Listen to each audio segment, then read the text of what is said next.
ओम नमो भगवते वासुदेवाय। श्रीमद् भागवतम के प्रथम स्कंद के तृतीय अध्याय को हम सभी श्रवण कर रहे हैं। इस तृतीय अध्याय का आज छठवां नंबर 6 वाले श्लोक को हम श्रवण कर रहे हैं।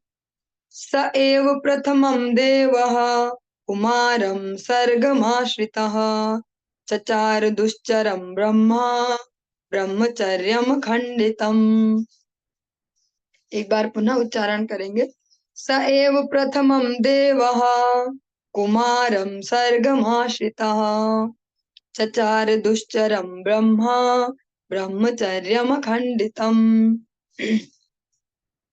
सृष्टि के प्रारंभ में सर्वप्रथम ब्रह्मा के 4 ब्रह्मचारी पुत्र थे, कुमार गण जिनको हम बोलते हैं, जिन्होंने ब्रह्मचर्य व्रत का पालन करते हुए परम सत्य के हेतु कठोर तपस्या की। इस भौतिक जगत की पहले उत्पत्ति, फिर पालन और तब एक निश्चित काल अवधि के बाद संहार होता रहता है। अतएव जीवों के पिता ब्रह्मा की विशिष्ट कोटियों के अनुसार सृष्टियों के भिन्न भिन्न नाम होते हैं।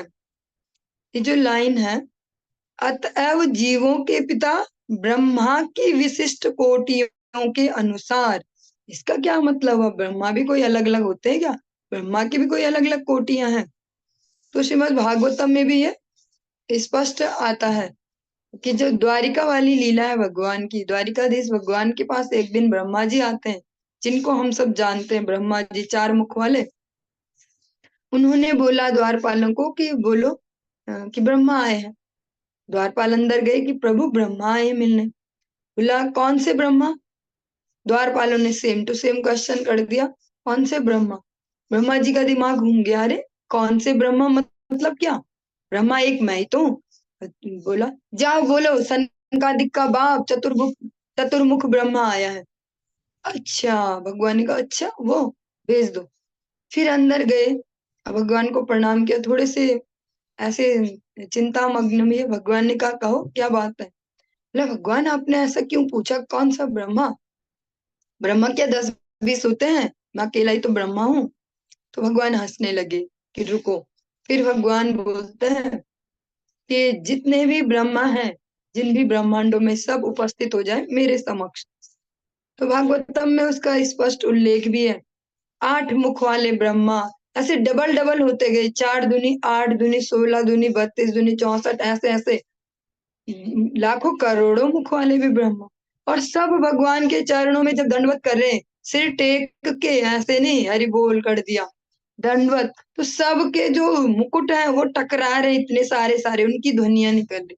भागवतम में इसका वर्णन है। ब्रह्मा जी फिर हैरान कि अरे मुझे तो गलत फहमी थी कि एक मैं ही ब्रह्मा हूं, मैं तो सृष्टि करता हूँ। तो यही इस लाइन का भी आशय है। जैसे जैसे हम इन वैदिक साहित्यों के जो प्रमाणिक ग्रंथ है, ये इनको श्रवण करते जाते, तो जो हमारे जो अभी तक की इंफॉर्मेशन जमा है उसको फिर वो घूमने लगेगी। फिर पता चलेगा कि हमने तो कुछ और ही सुना था और यहाँ कुछ और ही खेल है। हाँ, हमने तो सुना था कि एक ही शिव जी होते हैं, कि ब्रह्मा जी होते हैं, सब ऐसे ही होता है, लक्ष्मी जी एक ही होते हैं। धीरे धीरे पता चला नहीं, ये भी अनंत अनंत होते हैं। तो जीवों के पिता ब्रह्मा की विशिष्ट कोटियों के अनुसार सृष्टियों के भिन्न भिन्न नाम होते हैं, जैसा कि ऊपर कहा गया। कुमार गणों की उत्पत्ति भौतिक जगत की कौमार सृष्टि में हुई। जो सृष्टि के भी अपने अलग अलग लेवल्स हैं, किस लेवल की सृष्टि हुई है, तो जिसका कौमार लेवल है, कौमार अवस्था, उसमें जिनकी उत्पत्ति हुई ऐसे कुमारगण, उन्होंने हमें ब्रह्म साक्षात्कार की विधि सिखाने के लिए स्वयं ब्रह्मचारी रहकर कठिन व्रत का पालन किया। जैसे चतुष्सन है, 4 कुमार हैं, जिनसे अलग से एक वैष्णव संप्रदाय भी संचालित हो रहा है। ऐसे चतुष्सन उन्होंने जगत जगत मंगल के लिए संकल्प लिया कि हम ब्रह्मचर्य का पालन करेंगे आजीवन। ये सारे कुमार सत्यावेश अवतार हैं। ये क्या है भगवान के? सत्यावेश अवतार। जैसा आपने कल श्रवण किया था, भगवान के अलग अलग अवतार होते हैं, अंश अवतार, गुणा अवतार, सत्यावेश अवतार, इस प्रकार से। तो ये चारों कुमार भी भगवान के सत्यावेश अवतार हैं। ये कठिन व्रत पालन करने के पूर्व ही योग्य ब्राह्मण बन चुके थे। ये चारों कुमार हैं, ये पहले से ही, ऐसा नहीं इन्होंने तपस्या की फिर ब्राह्मणत्व तो प्राप्त किया, ऐसा नहीं है। ये पहले से ही सिद्ध है, पहले से ही स्वयं सिद्ध ब्राह्मण है, ब्राह्मणत्व तो इनमें है। ब्राह्मण मीन्स क्या? ब्राह्मण शब्द का तात्पर्य जो ब्रह्म ब्रह्म जानाति ति ब्राह्मण, जो ब्रह्म के बारे में जानता है, कौन है पर ब्रह्म, और अपना परिचय भी उनसे जानता कि मेरा उनसे क्या रिलेशन, ऐसे व्यक्ति को बोलेंगे ब्राह्मण। तो ये बिना तपस्या के ही पहले से ही सिद्ध है, स्वतः सिद्ध जन है ये। इसी उदाहरण से यह सुझाव प्राप्त होता है कि मनुष्य को केवल जन्म से नहीं, इसमें हमारे लिए एक शिक्षा छुपी हुई है। क्या? मनुष्य को केवल जन्म से ही नहीं अपितु गुण से भी ब्राह्मण की योग्यताएं प्राप्त कर लेनी चाहिए। कुछ लोग भाग्यशाली हैं, उन्हें आचरणशील ब्राह्मण घर में जन्म मिलता है, सो कॉल्ड ब्राह्मण घर में नहीं। हम सभी को, अधिकतरों को जो मिला होगा, जिनको ब्राह्मण शरीर, उनको मिला सो कॉल्ड ब्राह्मण घर, वरना हिंसा भी वहां चलती थी, चाहे देव उपासना के नाम पे नॉनवेज भी सब खा ही रहे थे, ऐसे सब जो भी है, तो सो कॉल्ड ब्राह्मण हो गए। लेकिन इसमें सुझाव दिया जा रहा है कि जिसका शरीर केवल शरीर के आधारित वर्ण पे बेस्ड नहीं रहना, उस पे निर्भर नहीं रहना, गुणों से ब्राह्मणत्व प्राप्त करे, तभी वह ब्रह्म साक्षात्कार की प्रक्रिया में अपने को लगाए। पहले वो ब्राह्मण जैसी योग्यताएं प्राप्त करे अपने तपस्या से, और फिर ब्रह्म साक्षात्कार में स्वयं को लगाए। सप्तम श्लोक हम श्रवण करते हैं, 7वां श्लोक। द्वितीयं तु भवायास्या रसातलगतां महीम् उद्धरिष्यन्नु पादत्त यज्ञेशः शकरं वपुः। पुनः उच्चारण करेंगे। द्वितीयं तु भवायास्या रसातलगतां महीम् उद्धरिष्यन्नु पादत्त यज्ञेशः शकरं वपुः। इसका पहले शब्दार्थ श्रवण करेंगे, फिर थोड़ा भावार्थ।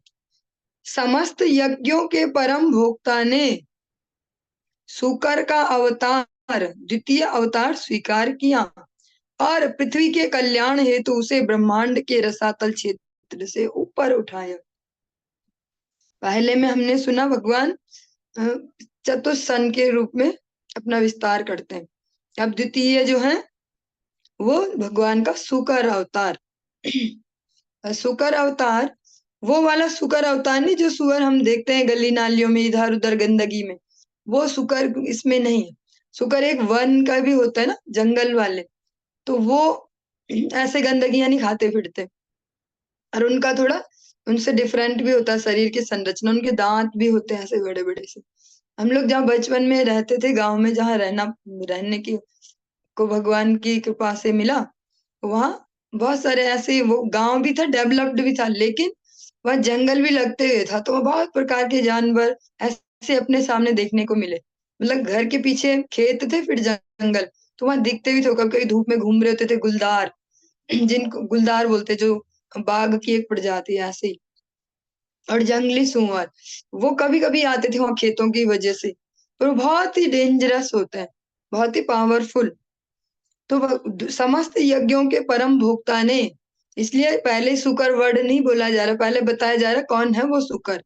समस्त यज्ञों के परम भोक्ता, जो सारे जो भी यज्ञ किए जा रहे हैं, चाहे हम देवताओं के नाम से करें, चाहे डायरेक्ट भगवान को ही निमित्त बना के करे सुंदर तरीके से, सारे यज्ञों के परम भोक्ता भगवान ही है।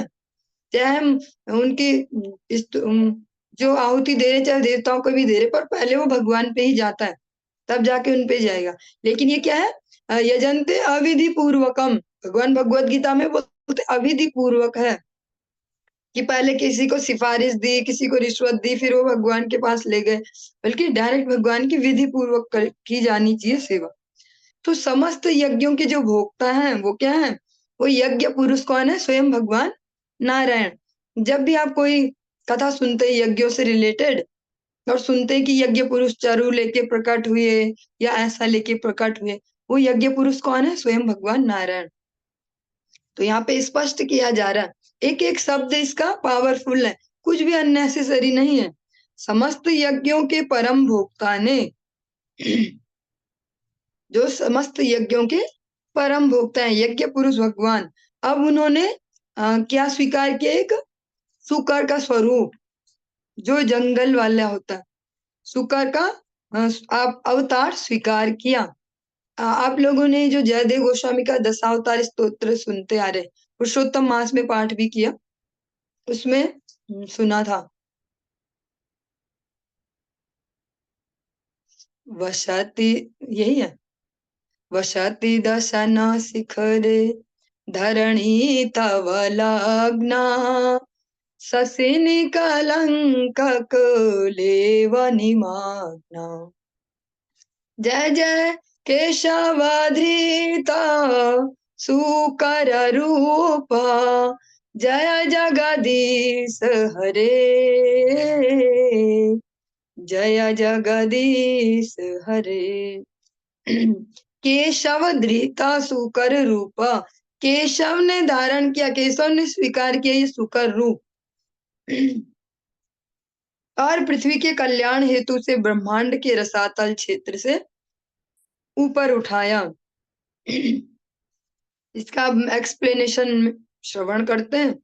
यह संकेत यह है कि भगवान के प्रत्येक अवतार के लिए उनके द्वारा संपन्न होने वाले विशेष कार्य का भी उल्लेख रहता है। जब भी भगवान के किसी अवतार की बात होगी तो जो उन्होंने वो विशेष कार्य किया उस अवतार के थ्रू, उसको भी बताया जाता है।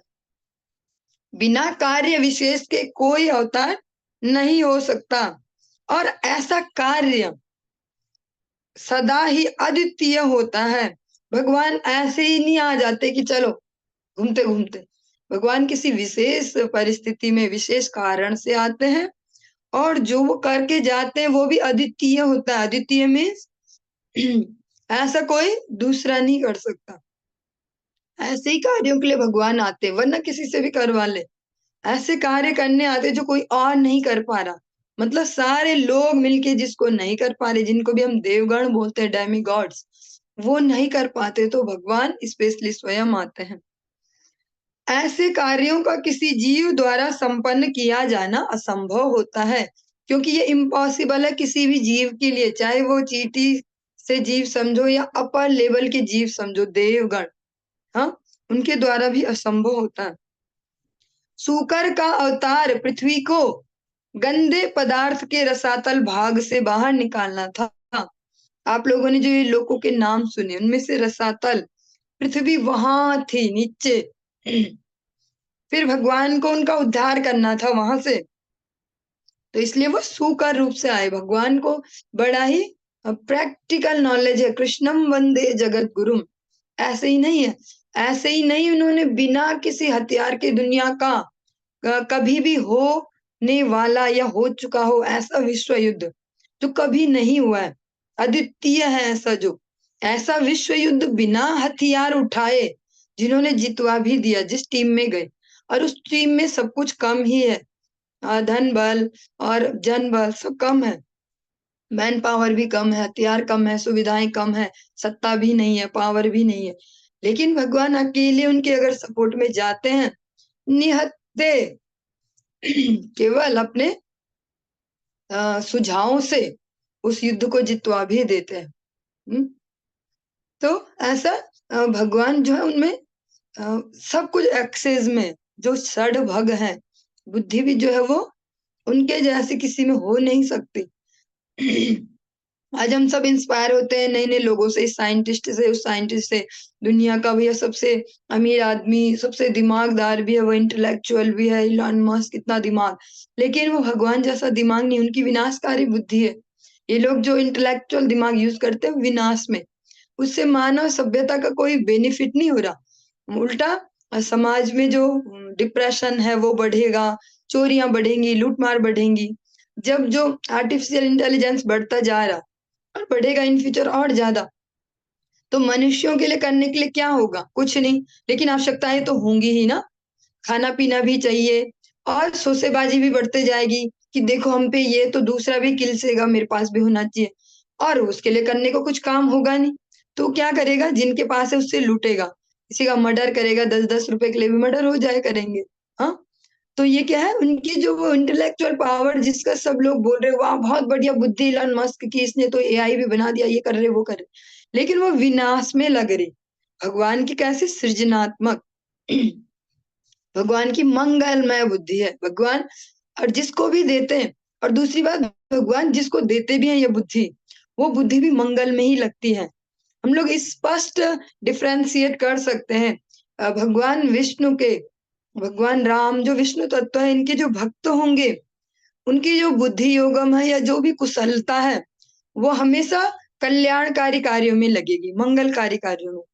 और हम देखते हैं जहाँ प्रपद्यंते अन्य देवता देखते हैं, ऐसा बहुत रेयर, ना के बराबर ही होंगे। कोई एग्जाम्पल ऐसा मुश्किल है कि जो किसी और देवी देवता के हुए इस प्रकार के भक्त, बड़ा भक्त हुआ और उसने मंगल कार्य में लगाया बुद्धि को।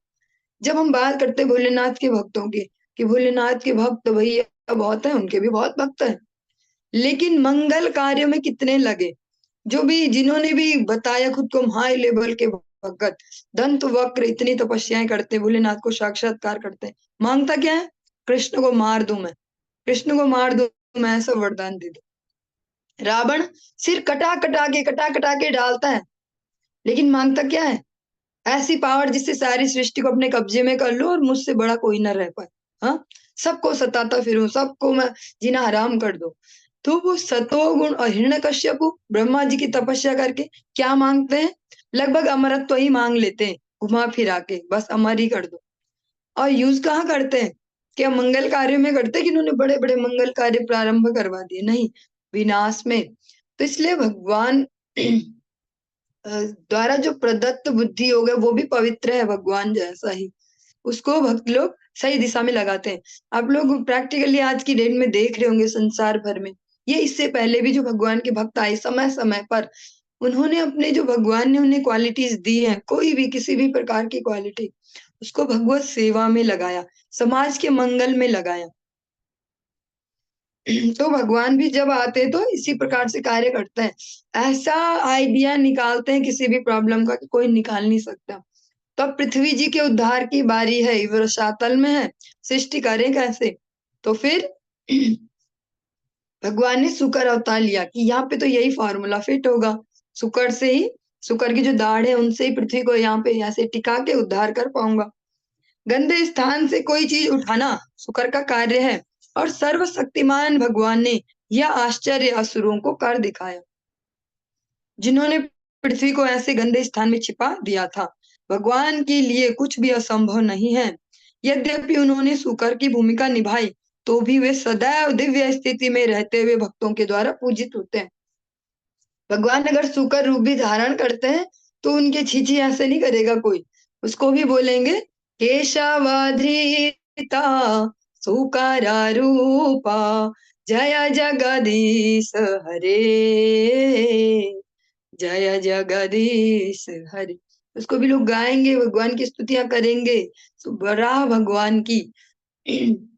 जब आप लोग मथुरा जी कभी जाएं, या जो लोग जा भी चुके हैं उन्होंने दर्शन किया है, वहां पे भी वराह भगवान के विग्रह है, श्वेत वराह और आदि वराह है भगवान।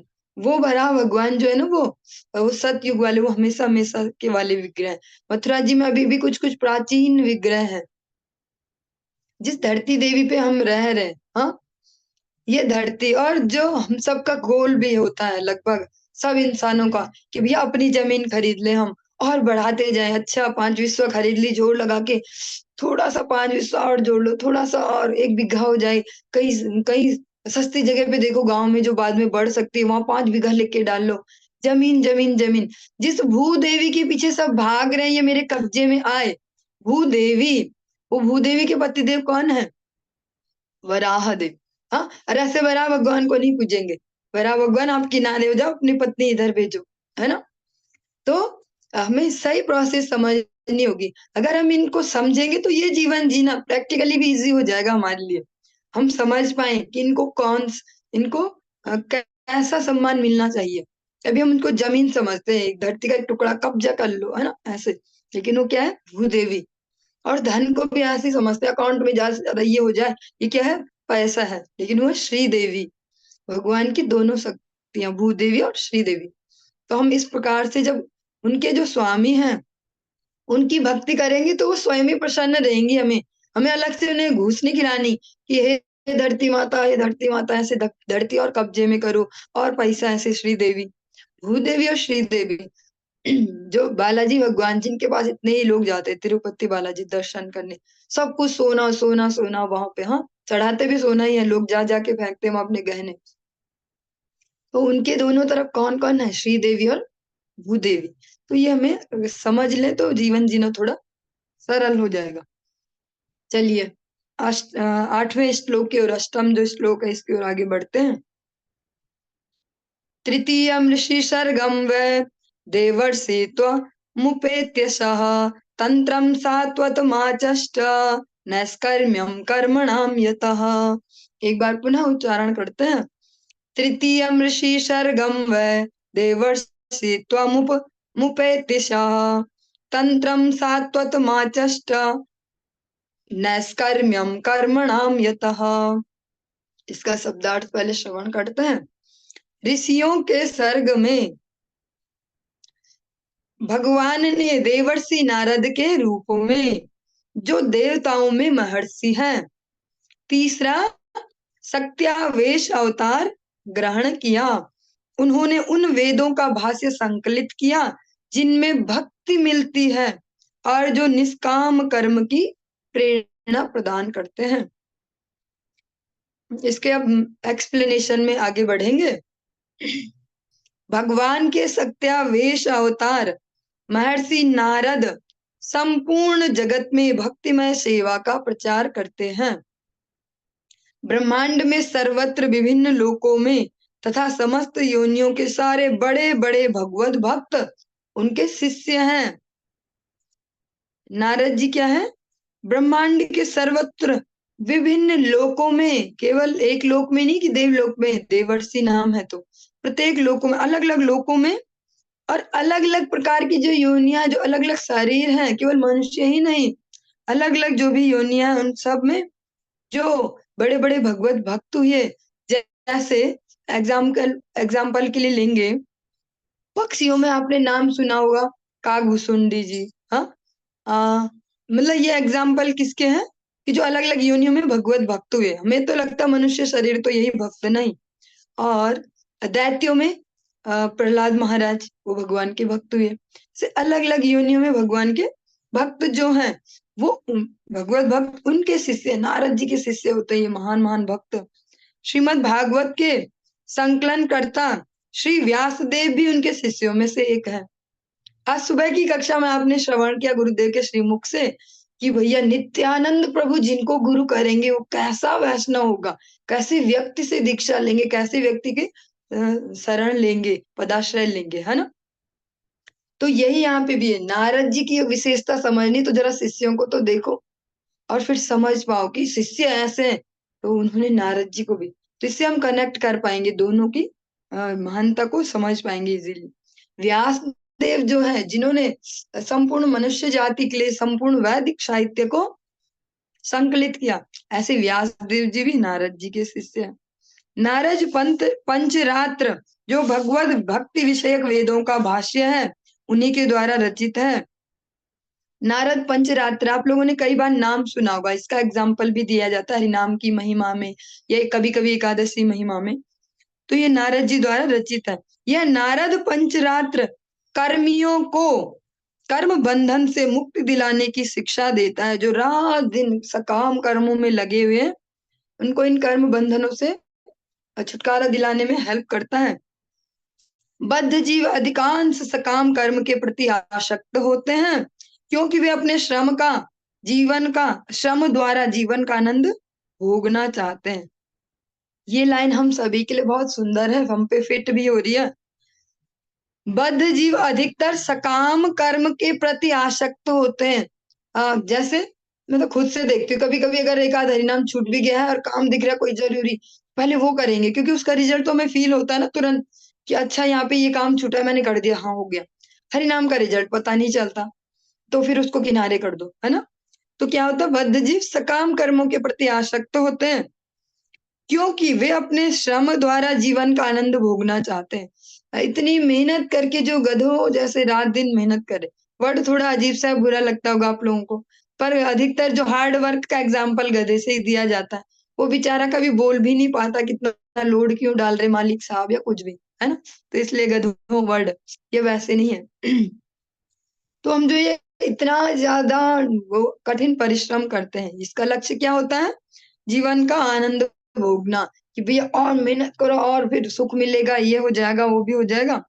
यह सारा ब्रह्मांड समस्त योनियों के सकाम कर्मियों से भरा पड़ा है, और सारे ब्रह्मांड में अलग अलग योनियों में मनुष्य शरीर ही नहीं, अलग अलग जिनके पास देह है, सारे इन सकाम कर्मियों से, उनके जो रिजल्ट है उनको भोगने वालों से भरा पड़ा है। किंतु प्रकृति का नियम यह है कि प्रत्येक क्रिया की परिणामकारी प्रतिक्रिया होती है। और जो हमने कभी बचपन में साइंस में भी पढ़ा है कि हमेशा एक क्रिया की प्रतिक्रिया अवश्य होती है, एक एक्शन होगा तो रिएक्शन अवश्य होगा, और कर्म करने वाला अच्छे या बुरे कर्म फल से बंधा होता है। और जो भी हमने कर्म किया उसका जो भी गुड रिजल्ट बैड रिजल्ट जो भी होगा उससे हम अब बंध जाएंगे, वो हमारे लिए धागे का डोरी का काम करेगा। और इसको भगवत गीता में भगवान बोलते हैं, अवश्य मेव भोक्तव्यम कृत कर्म शुभाशुभम। जो भी हम शुभ अशुभ जो भी कर्म कर रहे हैं उनको अवश्य भोगना ही पड़ेगा। अच्छे कर्म का फल तदनुरूप भौतिक संपन्नता है, जबकि बुरे कर्म का फल तदनुरूप भौतिक कष्ट होता है। जो भी हम दुनिया में सुख और अच्छा काम करते हैं, कुछ भौतिक बढ़िया हो जाता, हमारा फायदा होता है, और अगर कुछ बुरा काम करते तो भौतिक नुकसान हो जाता है। फिर भी भौतिक दशाएं चाहे वो तथाकथित सुख हो या दुख हो, अनंत दुख का ही कारण बनते हैं। लेकिन इस जगत में हम जो भी फायदा भी कर रहे हैं या नुकसान भी, वो फाइनली दोनों नुकसान ही है। जो भौतिक लाभ है चाहे भौतिक अ, कष्ट है। मतलब किसी के घर वाले अगर बड़े अनुकूल हैं, बड़ा ही प्रेम करने वाले हैं, तो वो भी उसके लिए मुसीबत ही है, वो भी बाहर नहीं निकलने देंगे, भजन के लिए कभी जाने नहीं देंगे। और जिसके घर वाले रात दिन गाली देते रहते हैं तो और करने नहीं देंगे भजन, वो भी मुसीबत ही है। तो दोनों ही मुसीबत है। तो जो अनुकूलता है जो प्रतिकूलता दोनों ही। इसलिए जो भक्त होते हैं उनके लिए भगवान क्या कहते हैं भगवत गीता में, सुख दुखे समे कृत्वा लाभा लाभो जया जयो। सुख में दुख में लाभ में और हानि में एक समान रहना, अ, इसकी प्रैक्टिस करनी है। समझना है कि ये सुख भी कोई परमानेंट है नहीं, ये अनुकूलता ये भी परमानेंट है नहीं, और इस अनुकूलता में भी ज्यादा फंसना नहीं, फोकस रखना अपने गोल पे, जो भगवत राज्य में प्रवेश है वो हमारा गोल है। तो इस अनुकूलता में भी इतने न बह जाएं। हनुमान जी तो स्पष्ट कहते हैं, नहीं तुलसीदास जी कहते हैं, आ, सिल परे वा सुख के जो प्रभु हृदय से जाए, बलिहारी वा दुख की जो पल पल नाम रटाए। अगर दुख से भगवान की याद आ रही तो दुख बढ़िया है भैया, और अगर सुख से भगवान की याद भूल रहे हैं तो सुख बेकार है। तो न सुख बेकार है न दुख बेकार है, न सुख बढ़िया न दुख बढ़िया। ऐसा भी नहीं बोलना कि गरीबों के ही भगवान दुखियों के ही भगवान, ऐसा नहीं है। ऐसा बोलेंगे तो हम अवश्य गरीब होते जाएंगे, अवश्य दुखी होते जाएंगे, क्योंकि हम उसको ही आकर्षित कर रहे हैं। हमें समझना है ना, संपत्ति ना विपत्ति, ये तो एक परिस्थितियां है और एक जैसे नहीं रहेंगी। हमें दिन बहुत बढ़िया लग रहा है, दिन में बढ़िया धूप निकल रही, पर इसका मतलब ये तो नहीं कि बस दिन ही रहेगा, शाम भी होगी रात भी होगी। तो हमें ये रियलाइज करते रहना होगा धीरे धीरे कि भैया सुख भी परमानेंट नहीं और दुख भी परमानेंट नहीं। परमानेंट है भगवत भक्ति, भगवत सेवा, भगवान नाम जप। मूर्ख भौतिकतावादियों को यह पता ही नहीं होता कि मुक्त अवस्था में शाश्वत सुख कैसे प्राप्त करना चाहिए। उन्हें जो परमानेंट हैप्पीनेस है उसका मार्ग पता नहीं होता, इसलिए क्षणिक क्षणिक सुखों के लिए कठोर परिश्रम करते हैं। जैसे अ, खाना पीना जो बना रहे, भोजन बना रहे, एक भक्त भी भोजन बना रहा, एक जो अभी भक्त नहीं हो पाया है, जो कभी होगा भगवान की कृपा से, होंगे तो सभी, कोई आज हो गया, कोई 2 दिन बाद, कोई 2 साल बाद, हाँ होंगे सभी। लेकिन जो अभी नहीं हो पाया वो केवल अपने लिए बना रहा है, लेकिन काम एक ही कर रहे हैं पर रिजल्ट अलग अलग हो गए। एक ने तो बनाया और यत करोसी यदस्नासी और तत्कुरुष्व मदार्पणम, भगवान को दे दिया तुलसी जी डाल के। और जब वो प्रसाद पाएगा तो वो प्रसाद होगा उसको तृप्ति देने वाला, संतुष्टयेन केनवा, संतुष्टि देने वाला। और जो भोग बिना भोग के जो खा रहे, उनमें ये सबसे बड़ा डिफरेंस होगा, संतुष्टि नहीं होगी, कभी तृप्ति नहीं होगी। और ये मैं इतने कॉन्फिडेंस से ऐसे किस लिए बोल पा रही हूँ, ये कि जैसे अलग अलग भक्त हैं जो काउंसलिंग लेते हैं कि माता जी ऐसा हो रहा है, ऐसे क्या करें ऐसे। तो ऐसे एक न्यू डिवोटी सी है, कोई माता जी है, तो तब तक वो भोग नहीं लगा रहे थे कि हमारे घर में तो वैसा भी बनाना पड़ता है, वैसा भी, भोग नहीं लगाती, अभी माला ही माला करते हैं। लेकिन उन्होंने भी बोला ये अपना एक्सपीरियंस कि ना मेरा ना संतुष्टि नहीं हो रही, लग नहीं रहा कि कुछ खाया, ऐसे लग रहा क्या खाऊं क्या खाऊं क्या खाऊं, ऐसा कुछ हो रहा है, हो ही नहीं रही संतुष्टि। तो मैंने कहा भोग लगा रहे हो? नहीं अभी तो नहीं लगा रहे ना, ऐसे ऐसे। तो मैंने कहा ठाकुर जी को भोग लगाना शुरू करो, फिर रिजल्ट बताना। भोग लगाना शुरू किया, प्रसाद पाएंगे तो फिर वो फीलिंग आएगी है संतुष्टि वाली, वरना लगेगा और क्या ठूसे और क्या खाएं। इसीलिए तो इतनी अनियंत्रित सी इंद्रियां होती है, जब तक भगवत भक्ति में नहीं लगते, भगवान का प्रसाद नहीं खा रहे, लगता है फ्रिज खोलो क्या होगा यहाँ क्या खाएं, अच्छा दुकान से क्या मंगाएं, स्विगी से मंगाएं, जोमेटो से क्या मंगाएं, अब क्या क्या नया नया, इस जीव को कैसे तुष्ट करे, जीव तुष्ट नहीं होगी। लेकिन जब भगवान को अर्पित करेंगे नैवेद्य और प्रसाद पाएंगे तो क्या होगा, अ, अ, अ, कृष्ण बड़ दयामय करिवारी जीवा जय, स्व प्रसादान दिल भाई, से ही अन्नामृत पाओ। वो अन्नमृत पाके जब हम उसको पाएंगे तो जीव संतुष्ट हो जाएगी। भगवान ने विशेष कृपा करके ये व्यवस्था की है। कैसे कह सकते हैं हम कि भगवान नहीं खाते, भगवान खाते हैं। भगवान तो स्पष्ट बोल रहे, दो मुझे पत्रम पुष्पम फलम तोयम, दो मुझे यदस्नासी, दो मुझे। क्योंकि जब मेरा देखा हुआ खाओगे तुम, हाँ, तो तुम्हारी ये इंद्रियां संतुष्ट होंगी, वरना कोई अन्य कोई आर्टिफिशियल उपाय नहीं है। कितनी कितनी पर्सनैलिटी डेवलपमेंट के ऐसे कोर्स कर लो जो सिखाएंगे, एटिकेट्स सिखाएंगे, ऐसे रहिए वैसे रहिए, खुद को ऐसे कीजिए, अपने को बस में कीजिए, मेडिटेशन कीजिए, अपने पे कंट्रोल लाइए, ये नहीं खाना। बहुत मुश्किल है वो, उसके लिए इतना सारा एफर्ट करना पड़ रहा है, तब भी वो दुखदाई है, सुखपूर्वकम नहीं है। जबकि भगवान क्या बोल रहे, सुसुखम, ये भक्ति की प्रोसेस है, सुखपूर्वक है। बढ़िया बढ़िया बनाओ 56 भोग, जो जो पसंद है, पर ऐसे इंग्रेडिएंट्स मत डालो जो ठाकुर जी को पसंद है। बनाओ, भोग लगाओ प्यार से, भगवान को बोलो कि खाओ ठाकुर जी, आपने ही दिया ये सब, आपने ही तो सारे पैसे दिए, सारी व्यवस्थाएं दी, आपके लिए बना है, आप भी इसको टेस्ट करो। और फिर जब प्रसाद पाएंगे तो संतुष्टि आएगी।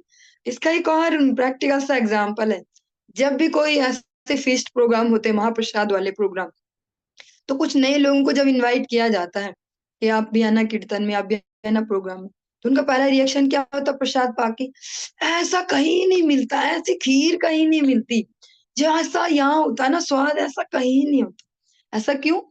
क्योंकि वो भगवान को अर्पित है, जबकि बना तो वो भी वैसा ही है, हाँ, बल्कि उसमें कम ही जो चीजें होंगी उतनी सारी भी नहीं डली होंगी, लेकिन वो भगवान को अर्पित है, भगवान ने उसको अपने दृष्टिपात से उसको ग्रहण किया है। जिस प्रकार से एक तितली तक, एक भंवरा तक फूलों से खुशबू ले लेता, मकरंद पे उसका वजन कम नहीं होता, ऐसे ही भगवान ग्रहण करते हैं जो भी भक्ति पूर्वक हम देते हैं। भगवान तो बोल रहे हैं ना, असनामी प्रेतात्मना, मैं ग्रहण करता हूँ, भगवान श्योरिटी दे रहे, मैं ग्रहण करता हूँ, तुम दो तो सही, हाँ। मैं ग्रहण करता हूँ, लेकिन भगवान कैसे ग्रहण करते हैं, जिस प्रकार से ब्रह्मा जी बोलते हैं भगवान के लिए, अभी शुरू की लाइन याद नहीं आ पा रही, आगे की है, पश्यन्ति पांति कलयन्ति चिरम जगन्ति। भगवान जो आपकी इंद्रियां है, भगवान की हर इंद्रिय हर इंद्रियों का कार्य करती है। भगवान हाथ से देख सकते हैं, भगवान आंख से खा सकते हैं, और कान से बोल सकते हैं, मुंह से सुन सकते हैं। क्यों? क्योंकि उनकी जड़ इंद्रियां नहीं हमारे जैसी। हम जब ये लाइन सुन रहे हैं, तो हमें लगेगा कैसी बात बोल रहे हैं, ये अजीब सी। क्यों? क्योंकि जो हमारा थिंकिंग थॉट प्रोसेस है उसमें ये फिट है। कान सुनने का काम करते हैं। हमें बचपन से, जैसे श्रीवास है यूकेजी में, उनको अभी ये लिख लिख के सिखाया जा रहा है कि बॉडी पार्ट्स और उनकी फंक्शनिंग। ईयर्स तो जो लिखेंगे helps to hear, eyes helps to see. तो हमको वो प्रोसेसिंग मिली है कि भैया आंखों से देखा ही जाता है, कानों से सुना ही जाता है, कि हमारी जड़ इंद्रियां। तो हम वही ठाकुर जी में भी फिट करेंगे। लेकिन भगवान के साथ ऐसा नहीं है। भगवान का क्या है? हर इंद्रिय वो चिन्मय है। भगवान आंख से खा सकते हैं और कान से देख सकते हैं। भगवान कुछ भी कर सकते हैं। इसलिए जब भोग लगता है तो उसका ये नहीं कि हम देखें हमारे ठाकुर जी के मुंह पे लगा है कि नहीं, भगवान ने खाया क्या, क्या भगवान हमारे साथ जगन्नाथ जी वाली लीला कर रहे कि नहीं कर रहे, खिचड़ी लगी है। ऐसा नहीं हो पाएगा हमारे साथ, क्योंकि हमारे उस लेवल की अभी भक्ति करके हमने गुरुजनों के अनुगत्य में वो लेवल प्राप्त नहीं किया। उनकी भी वो डायरेक्ट नहीं हो गई। जब हम वो सुनते ना कर्मबाई का खींचड़ा, तो हम सोचते कि वाह, नियम धर्म कानून, इससे कुछ नहीं होता, कितना नहाओ धो। हम ये वाली शिक्षा लेते हैं उस कथा में से, है ना। कुछ भक्त ये ले लेते हैं उसमें से। भक्त तो नहीं लेंगे, जो भी भक्त नहीं हुए वो लेते हैं। वो सोचते कुछ नहीं होता ही, नहा के। कर्माबाई को तो बोला कि तू नहा मत, ऐसे ही बना। लेकिन उसके पीछे की प्रोसेस देखनी होगी। उन्होंने पहले प्रमाणिक गुरुओं के अनुगत्य में वैधि भक्ति की, उसको करने के बाद राग मार्ग में प्रवेश पाया। तो फिर उनका उनमें वो कोई इंद्रियों की कोई सांसारिक कोई गंदगी ही नहीं है। जो 3 दिन तक सड़े ऊंट के खोल में रेगिस्तान में रह सकता है, उसकी इतनी तेज बदबू में। हमारे घर में एक आलू सड़ जाए तो सब नाक ऐसे ऐसे करेंगे, कहाँ से आ रही बदबू, कहाँ से आ रही, फेंको फेंको फेंको। 3 दिन तक सड़े ऊंट के खोल के अंदर रहना, वो भी भीषण रेगिस्तान में, इसलिए कि कोई मुझे पकड़ के वापस न ले जाए, मेरी शादी न करवा दे, मुझे संसार में न फंसा दे। वो सह सकता है उस बदबू को कि संसार की बदबू नहीं सूंघनी मुझे।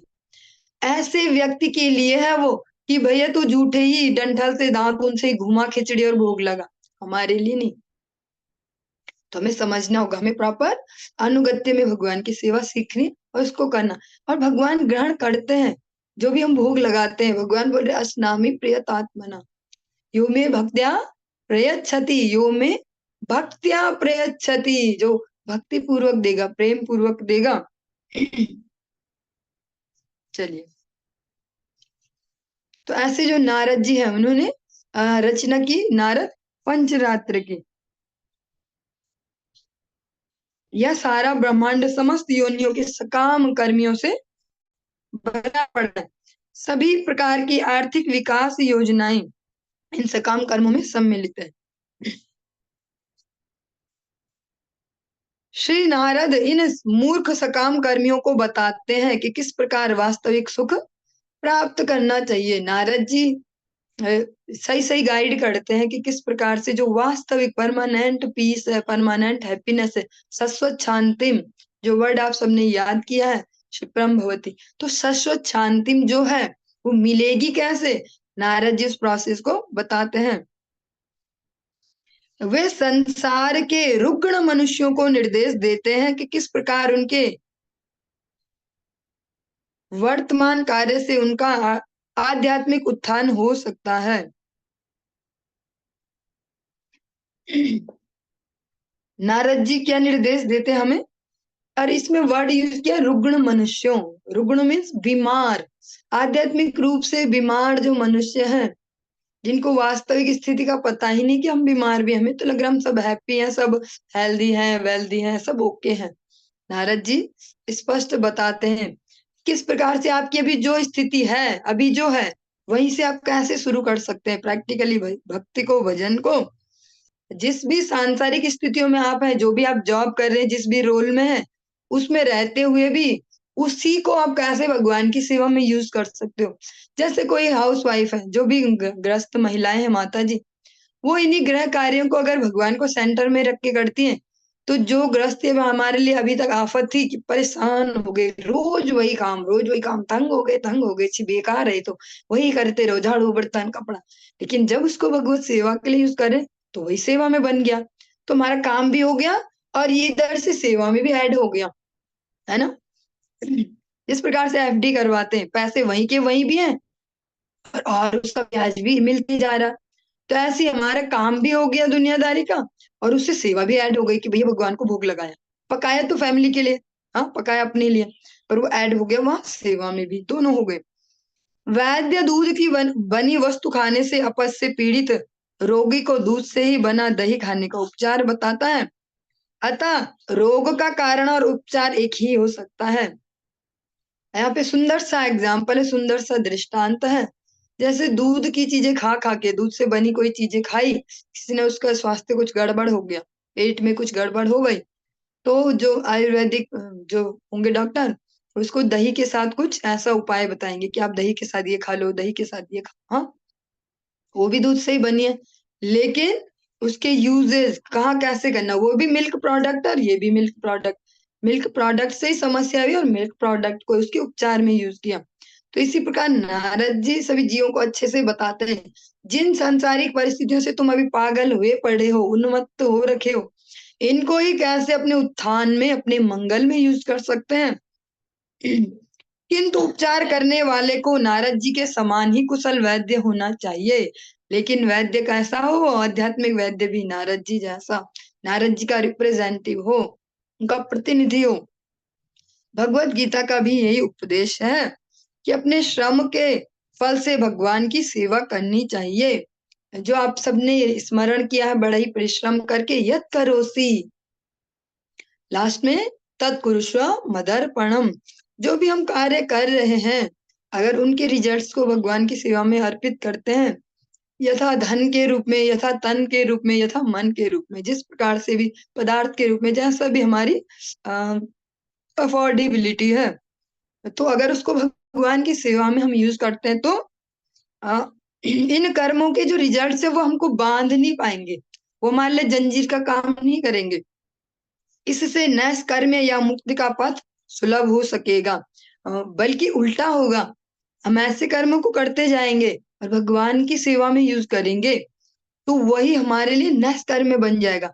हमारे अकाउंट में ये लिखा जाएगा, जो आध्यात्मिक अकाउंट्स बनते हैं उनमें ये लिखा जाएगा कि इसने कुछ भी ऐसे जड़ कार्य नहीं किया, इसमें तो कुछ कर्म बंधन ही नहीं है। जबकि दुनिया में सब देख रहे होंगे, ये भी रात दिन भाग रहे भाग रहे भाग रहे। जैसे हम गुरुदेव या उनके समकक्ष अन्य संतों को, या और भी जो प्रचारक लोग हैं दुनिया में, बहुत सारे भगवान के भक्त, उनको देखते हैं, वो हमसे कहीं ज्यादा स्पीड से भाग रहे होते हैं, रात दिन व्यस्त व्यस्त व्यस्त, इतने उनके आसपास लोग हैं, धन है, पद है, प्रतिष्ठा है, सब इतना एक्सेस हमें लगेगा कैसे कैसे, लेकिन फिर भी उनको उनका जो उसका जो ड्रॉबैक है वो नहीं छू पाता, क्योंकि वो तत्पुरुष मदर्पणम करते जाते हैं। हाँ, सावधानी से, जब भी मान प्रतिष्ठा मिले तो उसका क्या उपाय है, ये मैं खुद के लिए बोल रही हूँ, खुद को समझाने के लिए, क्योंकि जैसे आप लोग ये बहुत सारे लोग माता जी, लेकिन वो माता जी सब्जी खोपड़ी में चढ़ जाएगा अगर हमने उसको डिलीवर न किया कि हम समस्त गुरु परंपरा जय युक्त हो, गुरुदेव जय युक्त हो, परम गुरुदेव जय युक्त हो। इस ऐसा बोलने का आशय ये है कि इनकी कृपा से हम ये बोल पाएंगे, अपनी सामर्थ्य नहीं। हमारी सामर्थ्य तो वो थी, वास्तविक सामर्थ्य जो गुरु पदाश्रय से पहले थी, जो हमारा अजीब सा अस्त व्यस्त जीवन था, वो थी हमारी सामर्थ्य। जो अब है ये हमारी सामर्थ्य नहीं है, ये तो हमारे गुरु वर्ग की कृपा है। वो कृपा करके हमें अपने माइक के रूप में यूज कर रहे, कि सब जगह एक साथ तो नहीं हो पाएंगे, तो ऐसे अपने छोटे छोटे छोटे छोटे माइक्स तैयार करते हैं, अपने ऐसे स्पीकर्स, और वो उनकी वाणी को रखते हैं। और उन स्पीकर्स को भी हमेशा ध्यान रखना होगा, सावधानी, कभी भी कर्ता अभिमान ना करे, जैसा हो जाता है बार बार, बहुत मुश्किल है इसको पचा पाना, लेकिन बहुत नेसेसरी भी है। तो आज हमने श्रवण किया 6, 7 और 8 श्लोक। हरि